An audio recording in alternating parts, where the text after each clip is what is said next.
Hi everyone, today I'd like to talk to you about the don'ts for addressing plantar fasciitis.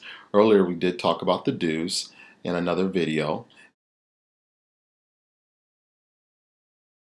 The first one is the getting out of bed and putting on a pair of shoes routine. I've been advised by a couple of doctors, I've been advised by people at running stores, go ahead and put on some shoes when you get out of bed so that you don't experience so much pain. But what I have found is that that prolongs the problem and it really doesn't ever address the issue. So I avoid that. I always like to try to be barefoot, and I go over several stretches in the morning, actually before I get out of bed, so that my foot is prepared to tolerate the weight that I'm about to stand on. It helps to reduce with heel pain if you do some exercises, just some routine stretches you can do when you get out, before you get out of bed, before you put that weight on. So I advise against wearing shoes as frequently as possible. The second don't is the cold laser treatment. I've started seeing this at some physical therapy places, and it's apparently supposed to, I don't know exactly what it's supposed to do. Nothing. Nothing? Nothing. I can tell you I had the experience with it. I had at least 7 sessions of doing the cold laser treatment, and they all failed. And one of the reasons why I think they failed for me is because, one, and it doesn't do anything, and it doesn't do anything, and it doesn't do anything, doesn't do. two, the therapist typically was addressing the site of the pain. And what I've learned about plantar fasciitis is that the site of the pain and the location of the problem are mutually exclusive. So plantar fasciitis, the pain is in the heel. You can feel it as soon as you can touch your finger to your heel and you'll jump out of your chair.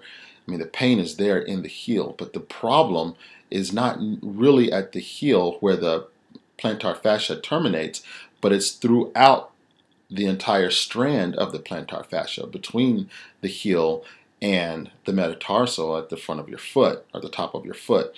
That's where the pain, that's where the problem usually is, but the pain is typically in the heel. Secondly, also the problem persists in your soleus, and we covered this a little bit as well in the do's video.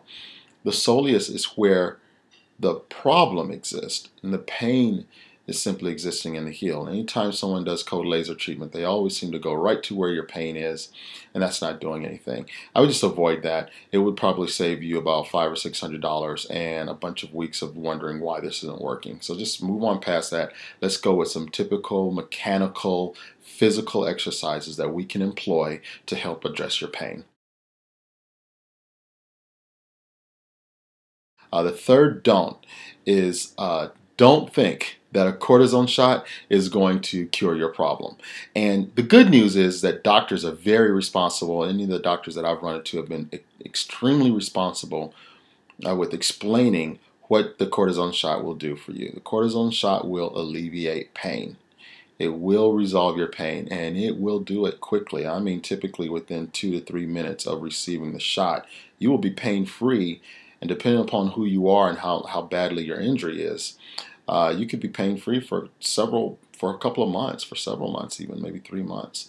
But it does not solve the problem. It just reduces, I believe it basically reduces inflammation and allows for that area to experience some relief as far as pain is concerned. But the problem you have is that the pain, you experience pain when the plantar fascia stretches because for whatever reasons it's become sort of tight and brittle, and that's why you would run into those kinds of issues of pain. But and cortisone shot simply does not do anything with related to relieving that tightness or relieving that brittleness or resolving the scar tissue that exists around that fascia. So I would recommend, if you do it because you need to get prepared for a race, by all means, that's your decision, that's your choice.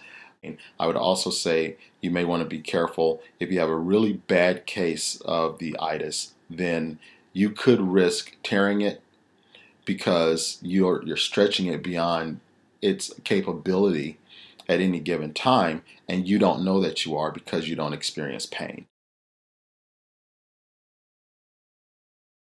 Number 4, don't ignore the problem and think it will go away. And this is where people who, the first time they get it, they sort of ignore it and they move on. Oh, a week goes by, it's still hurting, and they don't do anything about it. The more time you allow to go by where you don't address it, where you don't get aggressive with addressing the problem, the longer it's going to last. And they relate to each other almost directly. You want to get in and hit that problem as quickly as possible. So don't ignore it. A lot of guys like to just ignore it, fight through the pain, push through the pain. This is not a push through the pain injury. This is an injury that will hinder your performance, it will stop you from running, and it will make you think that your running career is over as much as you love it. It may not be true, but it will make you feel that way. It is a very aggressive pain and not something that you want to take lightly. So deal with that injury as soon as you see that it's coming on. Don't expect to be healed from plantar fasciitis in a couple or even a few weeks. Plantar fasciitis, a real case of it, can take a couple of months at a minimum to get rid of. I do know people who have gone through it and they've had it for 6 to 8 weeks and then they're okay. But they got really aggressive in addressing it. So I would say on the outside you can expect a couple of months of dealing with this pain. So once the pain comes, once the problem comes, it takes a while to get rid of it. An extreme case is probably my case where I suffered from it for 2 years on each foot. But at a minimum 8 weeks you can expect that. So you want to get in and address the issue just as quickly as possible and be very aggressive with your treatment so that you can get healed up from it as quickly as possible. And if you're doing all these exercises and you're doing everything and it doesn't go away in 2 weeks, don't be worried about that. It took longer than 2 weeks for the problem to show up. It's going to take quite a bit longer than that to get rid of it. Okay? And the sixth and final don't that I have is don't use products that pull on your toes to stabilize your feet or your foot.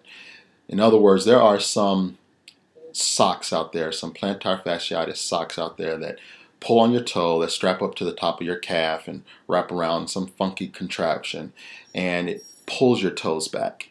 And the problem with the pulling your toes back is that it really isn't pulling back your plantar fascia as much as you think that it is. The movement of pulling back the plantar fascia is actually being able to pull the entire foot back. The further the foot is pulled towards the top of your leg, the more stretching that fascia is getting. But the toes, when you're pulling on the toes, the plantar fascia really isn't being stretched at all.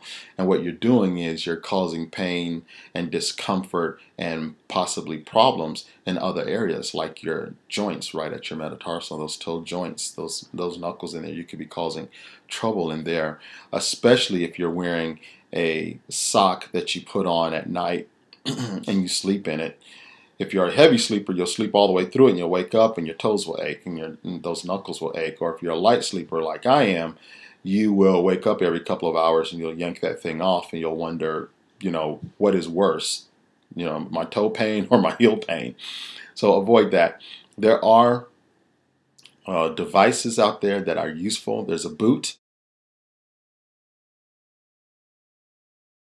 that you can wear that typically a doctor will prescribe to you. And you put that on and that elevates your foot or moves the top of your foot in the in the location it's supposed to be in and sort of locks it in place, but it doesn't put any stress on your toes whatsoever. There are also some other socks that are available that just wrap around your foot, sort of like a taping procedure. It's a very unique product and it can really help to alleviate problems. But stay away from any device that in order to pull on your plantar fascia, it's trying to pull on your toes. So those are the hard runners don'ts for addressing plantar fasciitis. I hope that you can use them in conjunction with the do's and that you can experience some relief very quickly. All right, thank you, and never, never stop running.